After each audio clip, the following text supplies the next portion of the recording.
მოგესალმებით, მადლობა მოწვევისთვის და თქვენი ეთერით მე მინდა თავისუფლება უსურვოს ინდისის პატიმრებს, რომელთა ხილვის შესაძლებლობა მქონდა მე ბოლო დღეების განმავლობაში მოვიკითხავ და ახლაც ვაპირებ მომდენო დღეებში ვეფხია კასრაძეს, ვასო კაძელაშვილს, გიორგი კირვალიძეს, ჩემს მეგობრებს და თანამებრძოლებს. დღეს ვიყავი ალეკო ელისაშვილთან და საბა სხვიტარიძესთან. მინდა თქვენს გადმოგცეთ და საზოგადოებასაც უთხრა, ისინი მხნედარიან და აუცილებლად მინდა გავაჟღერო საბა სხვიტარიძის წუხილი, სწორედ მისი სურვილი იყო, რომ გამეჟღერებინა თქვენი ეთერით დუშენის სინდრომის მქონე ბავშვებთან დაკავშირებული პრობლემა, რომელიც რეალურად სულ სხვა პრობლემას აჩენს და ავლენს იმას, რომ სახელმწიფოს არ აქვს ნება, სახელმწიფოში თუნდაც ერთი ადამიანის სიცოცხლე იზომება რაოდენობით და მაშინ, როდესაც პრიორიტეტები არის განსხვავებული, მაშინ, როდესაც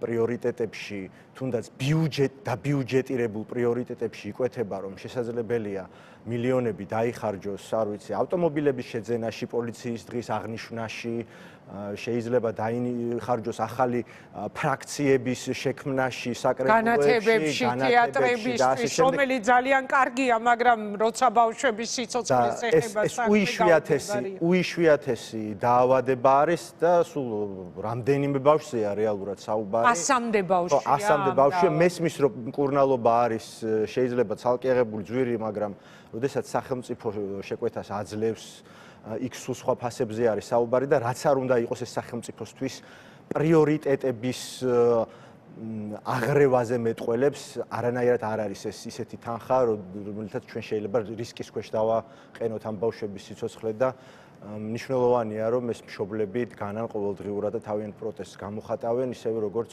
ყველა ადამიანმა სხვადასხვა სეგმენტის წარმომადგენელმა უნდა აიმაღლოს ხმა და საზოგადოებაში უნდა გაიზარდოს ცნობიერება იმასთან დაკავშირებით, თუ რას ჩადის ეს რეჟიმი. თითოეული მათი ქმედება განზრახული თუ უბრალოდ უმოქმედობით არის პირობა ყველა ამ პრობლემის, სათავე ყველა ამ პრობლემის და რაც შეეხება ამ სამთავრობო ცვლილებებს, თქვენ როგორც მართებულად აღნიშნავთ, ხო, ივანიშვილის კარის თამაშებს, ეს შეიძლება ნაკლებად საინტერესო იყოს იმ თვალსაზრისით, ვის მეტი ძალაუფლება ექნება და ვის ნაკლები, იმიტომ რომ საბოლოო ჯამში ეს ყველა ადამიანი არის ივანიშვილის მარიონეტი, ხო?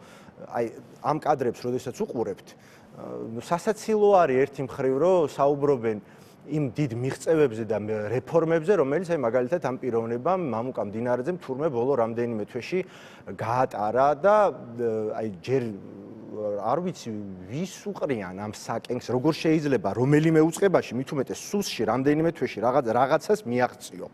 აი ეტყობა ყველაზე დიდი მიღწევა იყო ალბათ 25 დეკემბრიდან 26 დეკემბერი რო თენდებოდა, იმიტომ რომ 25-ში ლეიტენანტობა უბოძეს და მერე 26-ში მაიორობა და ეტყობა მაგ დღეს რაღაცა განსაკუთრებული მოხდა. ან არ ვიცი ხე გენერალ-მაიორი ლეიტენანტობიდან ასე ცოტა დროში მე არავინ მახსენდება რა გააკეთა კურსკის ბრძოლაში მიიღო მონაწილეობა თუ აიხმანი გაიტაცა ბუენოს-აირესიდან და ჩამოიყვანა იერუსალიმში. აი რისი გულის ალექსი ინაურს არ მიუღია ამდენი ჯილდო და ნახევარი საუკუნის განმავლობაში ხელმძღვანელობდა კგბ-ს მართალია, მაგრამ ახლა სუსი ყველაზე მეტად თუ რომელიმე უწყებას ენათესავება და იდეური მემკვიდრე არის, სწორედ ის საბჭოთა სუკია.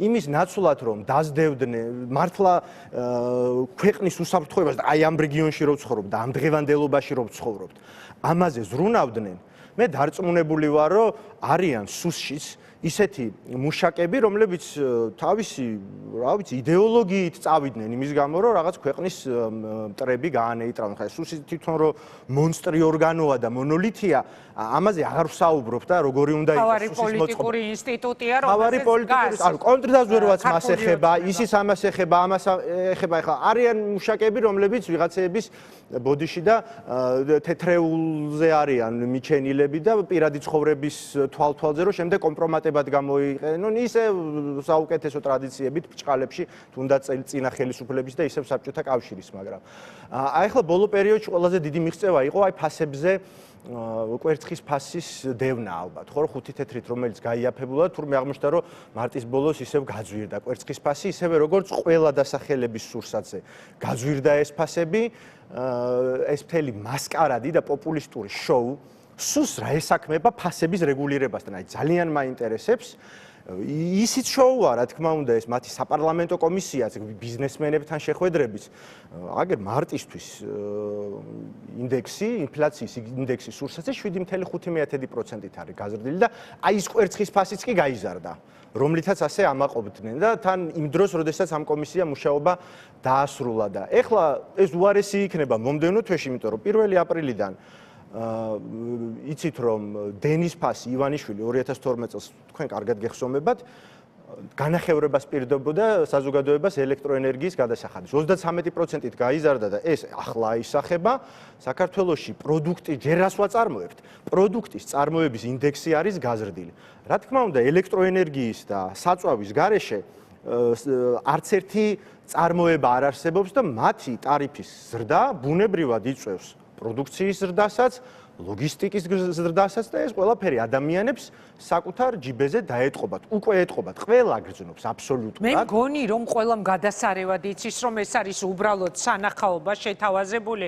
გიორგი, იმიტომ რომ შეუძლებელია რომ ადამიანი საკუთარ სახლში, საკუთარ თავთან მარტო რჩება, როგორი პოლიტიკური სიმპათიაც არ უნდა კონდეს, თქვათ, ქართული ოცნების მიმართ, როცა გააღებს საკუთარ მაცივარს, იქ არ ფიქრობდეს რომ რა კვერცხი, რა შოუ, რა საპარლამენტო კომისია, ყველაფერი ხომ აისახება ნებისმიერი ადამიანის ჯიბეზე და თუ ვინმე ფიქრობს რომ ეს ასე არ არის, ძალიან ცდება.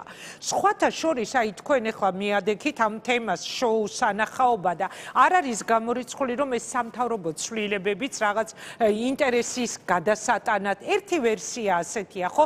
აი რაღაც ვითომ ძალიან დიდი ხდება. შესაძლებელია ჩვენს დიდი მნიშვნელობა არ მიგვენიჭებინა წეღანაც ვამბობდი სხვა სტუმართან, რომ ჩემთვის უკვე აზრი დაკარგა სახელმა და გვარმა, ვინ არის პრემიერ-მინისტრი თუ რომელიმე ძალოვანი თუ ეკონომიკური მიმართულების სამინისტროს პირველი პირი, იმიტომ რომ რა მნიშვნელობა აქვს ამ ქვეყანაში ხო თვითონ გუნდი არაფერს წყვეტს, ისინი ასრულებენ კონკრეტულ მითითებას.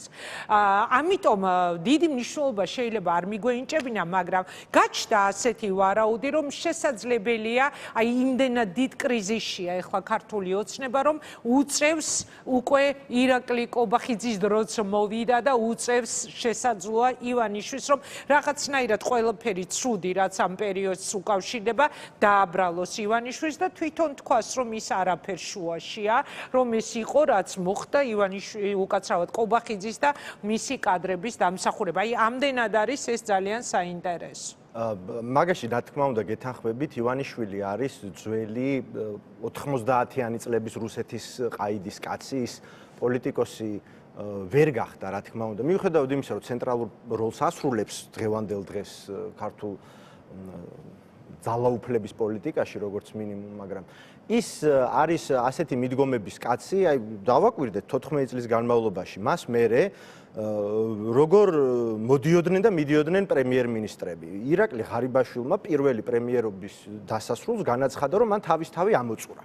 33 წლის ასაკში და არ არის საჭირო ამდენ ხანს იყოს ამ თანამდებობაზე. თუმცა მანამდე მოსაწვევები და მისალოცები და არიგა და ეგონა რომ პრემიერი იყო და უთხრეს მაიაც ხიტიშვილს ათქმევინა სხვა ჩოის პირადად მიძინა ივანიშვილსაც კი არ უთქვამს, მაშინ ადმინისტრაციის ხელმძღვანელი იყო მაიაც ხიტიშვილი და მან უთხრა ღარიბაშვილს რომ ის უნდა წასულიყო პრემიერობიდან. აი ამ ფორმით გაუშვა. ესე იყო ღარიბაშვილი, შემდეგ კვირიკაშვილი გვახსოვს როგორც და რა ამბავსაც გადაყვა, მამუკა ბახტაძე საერთოდ Facebook პოსტით გადადგა, გიორგი გახარია რომელთანაც ისევ ირაკლი კობახიძის სიტყვებით თურმე ყველა ტყუოდა, ბუზირო ბზუოდა და მერე აღმოჩნდა ბოლი, მერე აღმოჩნდა მოღალატე და ასე შემდეგ.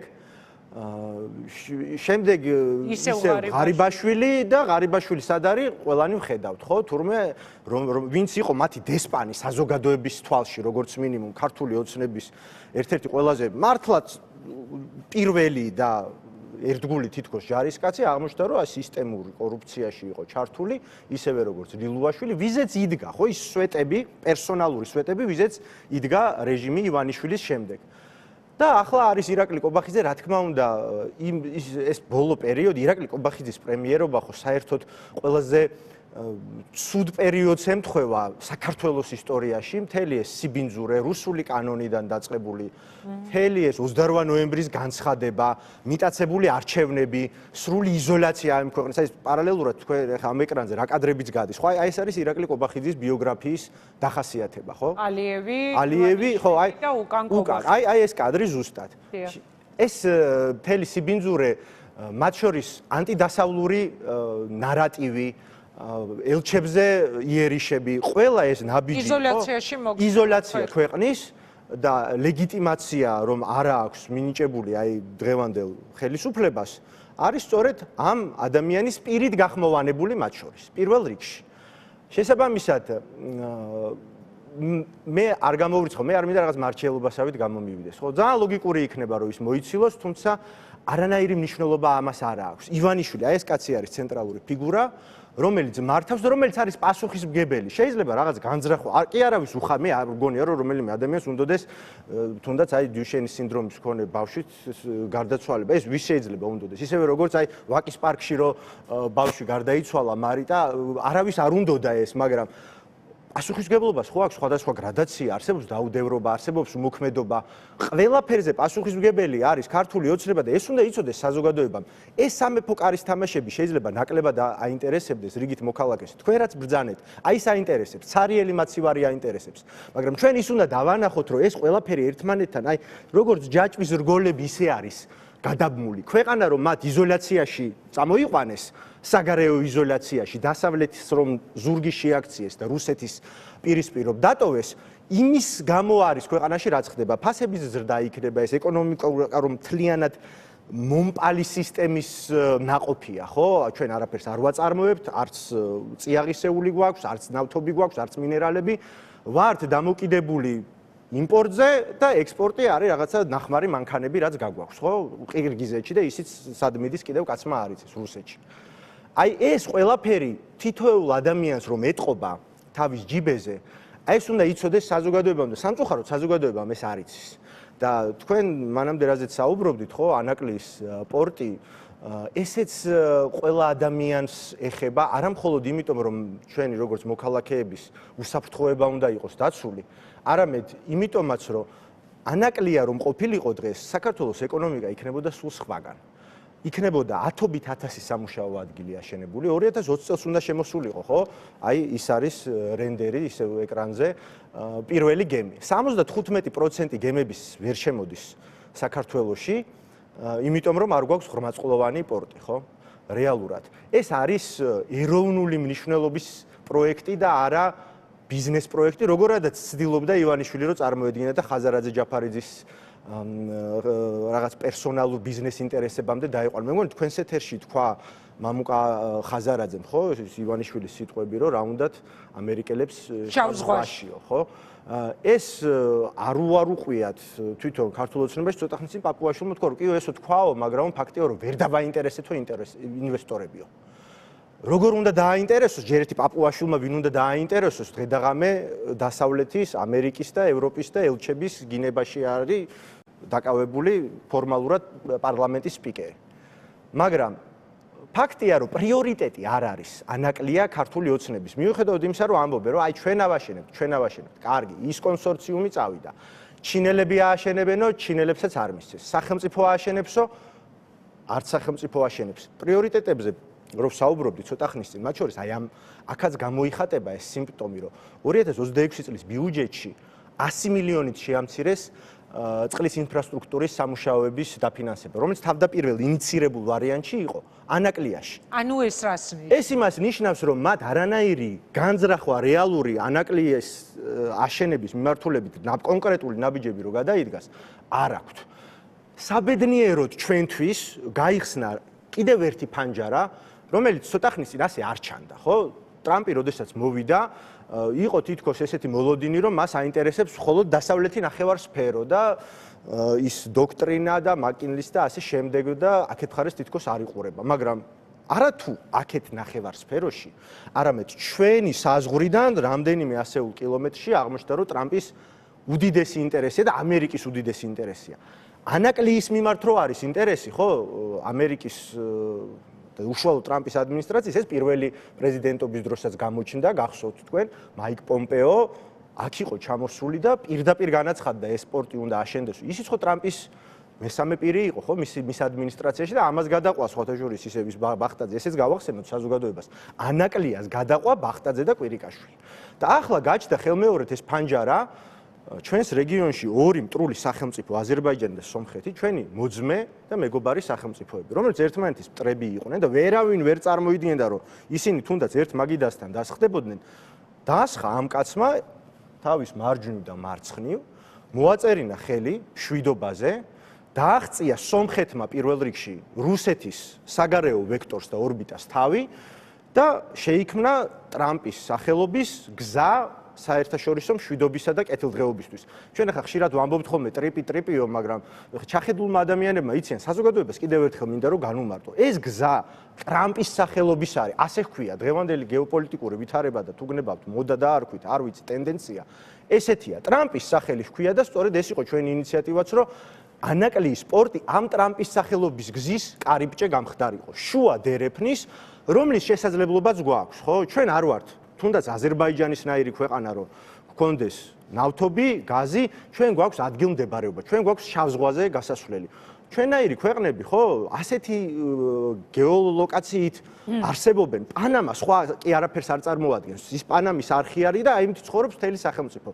ჩვენი სახელმწიფო უნდა იყოს მთლიანად იმაზე ორიენტირებული, ხო, როგორც თავის დროზე 90-იან წლებში, ესეც კარგად გეხსომებათ, როგორ დაიწყო ბაქო-ჯეიჰანის პროექტი, რომელიც დღემდე ინარჩუნებს ჩვენთვის უსაფრთხოების გარანტს, ხო, მათ შორის. 30 წელიწადში 9 ტრილიონის ნავთობი აქვს გატარებული ბაქო-ჯეიჰანის მილსადენს. აი ასეთი მასშტაბის პროექტი უნდა იყოს ანაკლიის პროექტი და აი ამ დიდი შემაკავშირებელი გზის ნაწილი, იმიტომ რომ არის ინტერესი ამერიკის შეერთებული შტატების და ეს ფაქტია, რომ გადის სომხეთზე, იქ პატარა დერეფანი, ზანგეზურის, სიუნუკის ორი სახელწოდება აქვს, აკავშირებს ნახიჩევანს და დანარჩენ აზერბაიჯანს, შესაბამისად თურქეთს და აზერბაიჯანს, შესაბამისად დასავლეთიდან, ევროპიდან ჩინეთამდე გზას, მაგრამ ეს არ არის საკმარისი. აქეთ საქართველოზე რო გადიოდეს ეს არის როგორც უსაფრთხოების გარანტი, არის ეკონომიკური სარგებლის მომტანი.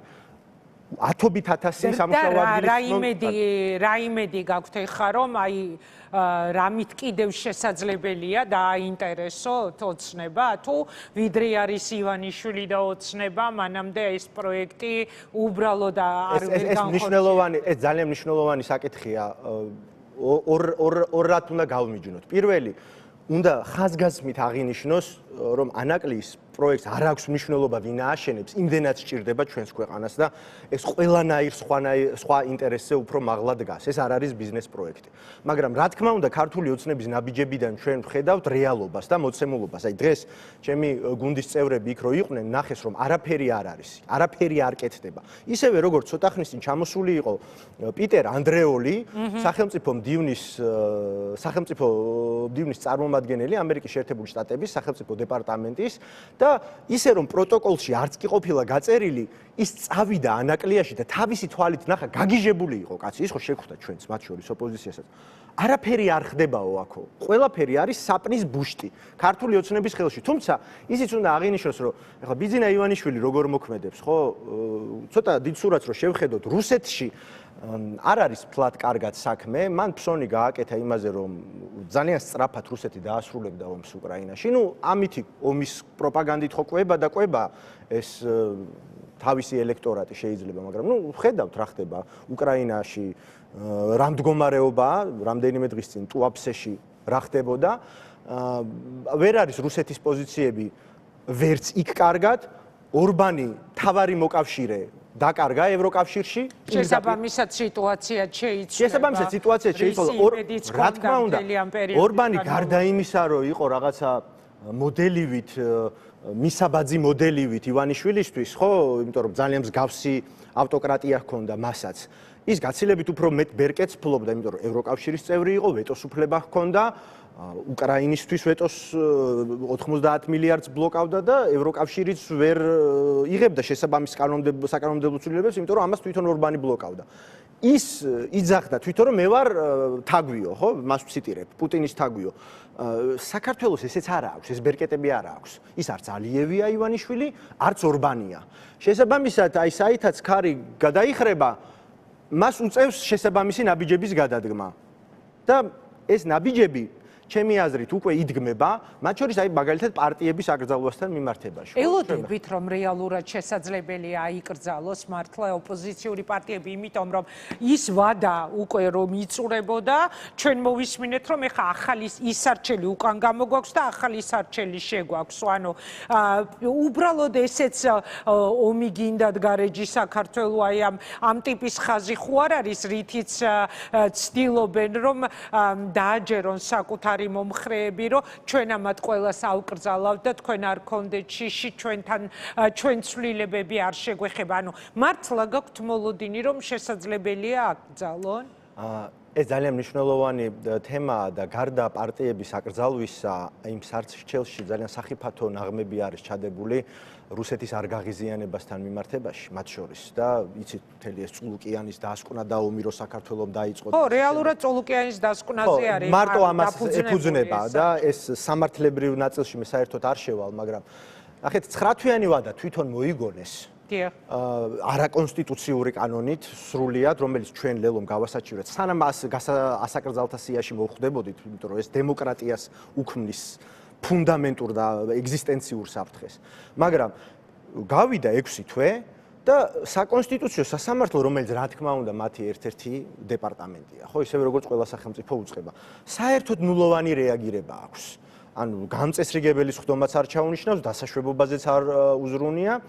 და მეორე ნაღმი ჩადეს, რომ ნებისმიერ პარტიას უკვე ამ პირველი პროცესის შემდეგ უკვე 14 დღეში აკრძალავენ. რაცაც მოუნდება იმას იზამენ. მაგრამ ეხლა რა გააკეთეს? ჯერ ჩვენ სამზე მსხვილ პოლიტიკურ ძალებზე შეიტანეს და ახლა დაამატეს კიდევ ერთი პარტია. ფედერალისტები. მაგრამ მათ სამართლებრივად სხვა გზაც ჰქონდათ. შეეძლოთ ცალკე სარჩელი შეეტანათ იმაზე, მაგრამ ეს გამოიტანეს, იმიტომ რომ ეს 9 თვიანი ვადა გაახანგრძლივა. ხო, მაგრამ ამის პარალელურად მეორე ნაღმი უდევთ ოპოზიციური ლიდერებისთვის ეგრეთ წოდებული საბოტაჟის საქმე, რა წამშიც დასჭირდებათ, იმ წამშივე უკან ციხეში შეაბრუნებენ. მათ შორის თქვენი პარტიის ლიდერებსაც, ხო, ორივეზე არის აღძრული რაღაც აბსურდული საქმე. აბსურდული საქმე, სადაც მე ეხლა ჩაინიშნება ეს პროცესის, მე ვარ სხვათა შორის მოწმე და იქ უნდა ვთქვა, რაც ჩემი თვალით ვნახე, უბრალოდ უნდა დავადასტურო, ბრალს რა შეძებენ, იცით რომ ბადრი ჯაფარიძე თურმე აქციის დროს ესე ჟესტებით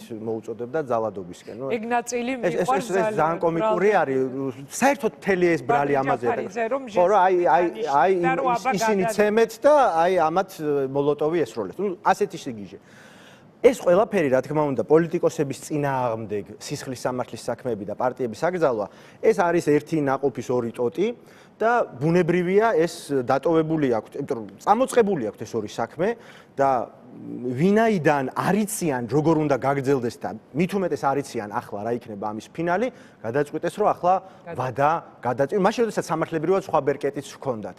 შესაბამისად, ეს უკვე იმას ნიშნავს, რომ ქართული ოცნება შინაგან ქაოსშია, შიდა სტრუქტურულ ქაოსში არის და ივანიშვილმა არ იცის რა მოხდება ხვალ. არ იცის რა ბედიელე ეწევა რუსეთს, არ იცის რა მოხდება ჩვენს რეგიონში, არ იცის ტრამპის მორიგი ქმედებები რა იქნება, ევროკავშირის პოლიტიკა აგერ დღეს იყო 21 აპრილს იყო ხო მინისტერიალის შეხვედრა, საქართველოს მუდმივად დღის წესრიგში არის, შესაბამისად ის ფსონები, რომელიც მას აქამდე გაკეთებული ჰქონდა და რომლითაც რამდენიმე წლით შეიძლება გაიხანგრძლივა ძალაუფლება, ეს შეიძლება უკვე აღარ აღმოჩნდეს მისთვის გარანტორი ერთადერთი რამის. მას ხომ ერთადერთი რამ აინტერესებს თავისი ფინანსური უსაფრთხოება და ძალაუფლებების გახანგრძლივება სწორედ ამისათვის. დანარჩენი ყველაფერი არის მისთვის მეორეხარისხოვანი და აი ამას ეწირება საქართველოს მოსახლეობის ინტერესები, მათ შორის ევროკავშირთან ურთიერთობა, ის უდიდესი სიკეთეები, რომელიც შეიძლება იქიდან წამოსულიყო, მაგრამ ამავდროულად ეწირება ამ ქვეყანაში ყველაფერი, ხო, სადაც მოშლილი არის სასამართლო, სამართალდამცავი სისტემა, იქ არც ეკონომიკა ვითარდება, იქ არც სამუშაო ადგილები, ქვეყანა იცლება რეალურად, ხო, დემოგრაფიული კატასტროფის წინაშე ვდგავართ. ყოველთვიურად ათობით ათასი ადამიანი მიდის ამ ქვეყნიდან, მიდიან ბავშვები და ამ დროს ჩვენ ვხედავთ, რომ აი საკრებულოებში, მაგალითად, ეხლა 63 საკრებულოში ხალხის ძალას შეუქმნეს ფრაქციები. ანუ ქართული ოცნება დააყვეს, დაანაწევრეს. ეხლა ევროპელ სოციალისტებს უქმნიან ამ ფრაქციებს და 5 მილიონი უჯდება ყოველწლიურად დაუჯდება ეს საქართველოს ბიუჯეტს. მაშინ როდესაც ბავშვებისთვის წამალი არ აქვთ, მაშინ როდესაც თბილისში დაახლოებით 42 სკოლაა, რომელსაც შენობა აღარ აქვს დარჩენილი და ბავშვები დადიან კილომეტრებს სხვა სკოლებში არ აქვს სრულფასოვანი განათლების მიღების შესაძლებლობა და აი ესეთ პრობლემების წინაშე დგანან ადამიანები და მე მინდა ჩემი სიტყვები შეეხოს ყველა ქართველს გულისხმობ ქართულ ხალხს ახლა ეთნიკურად არ ვასხოვებ. ყველა ამ სათავის, ყველა ამ პრობლემის სათავე არის ის ხალხი, ვინც არის აი პარლამენტში და ვინც მათ მართავს. ეს არის ბიძინა ივანიშვილი. ამ პოლიტიკას მოაქვს ადამიანებისთვის ესეთი სამწუხაროდ არამხოლოდ კატასტროფული, ხშირ შემთხვევაში ფატალური და ლეტალური შედეგებიც. მადლობა გიორგი და მან საინტერესოა კიდევ რომ აი მაშინ როდესაც წამალი არ შემოაქვთ, მაშინ როდესაც ასეთი მძიმე კრიზისია, მათ შორის ეკონომიკური კრიზისი, ჩვენ ახლა უცებ გამოგვიცხადეს ზარზე იმით, რომ კიდევ დამატებით რაღაც ახალი სტრუქტურა უნდა შეიქმნას მამუკა მდინარაძისთვის, ის ხო მარტო ვერ იქნება, ანუ თავისი მომსახურება დაჭირდება, ხო? ამ ახალ როგორც ახალი სტრუქტურის შეფს და აი ესეთ აბსურდში ცხოვრობ ჩვენ და 5 თვეში აღმოჩნდა რომ თურმე ახალი სამინისტრო ყოფილა საჭირო. ისევე როგორც ანტიკორუფციული ბიურო ჯერ დიდი სამბითრო შექმნეს და მერე გააუქმეს, აღარ ყოფილა საჭირო. ან პერსონალიებზე მორგებული უწყებები გვაქვს ამ ქვეყანაში. არ დამავიწყდეს ბრძანეთ რომ ალეკო ელისაშვილი ვნახეო, რას ამბობს ის? აი ცოტა ბუნდოვანია ალეკოს ამბავი და აი თუ დაგაბარათ რამე. თქვენთან პირადად დამაბარა მოკითხვა. ჩემგანაც მოკითხვა თუ გვიყურებს ალეკოს სათქმელი რა.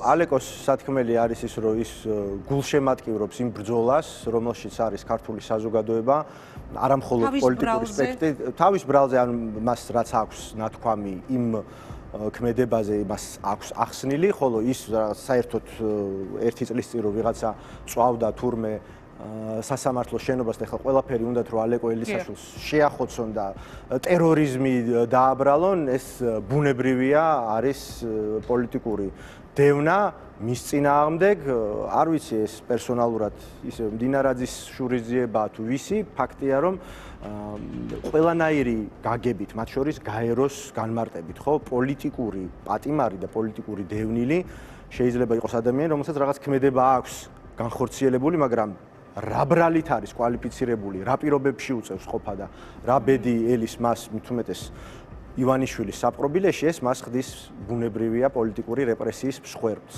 ალეკო ელისაშვილი არის სრულად ბრძოლის განწყობაზე და ძალიან კარგად ადევნებს თვალყურს იმ პროცესებს, რომელიც არის ჩვენს ქვეყანაში და ადევნებს ამას და უყურებს ძალიან დიდი ოპტიმიზმით და იმედით, რომელსაც მეც ვიზიარებ და დარწმუნებული ვარ, რომ ივანიშვილის რეჟიმი მალე დასრულდება.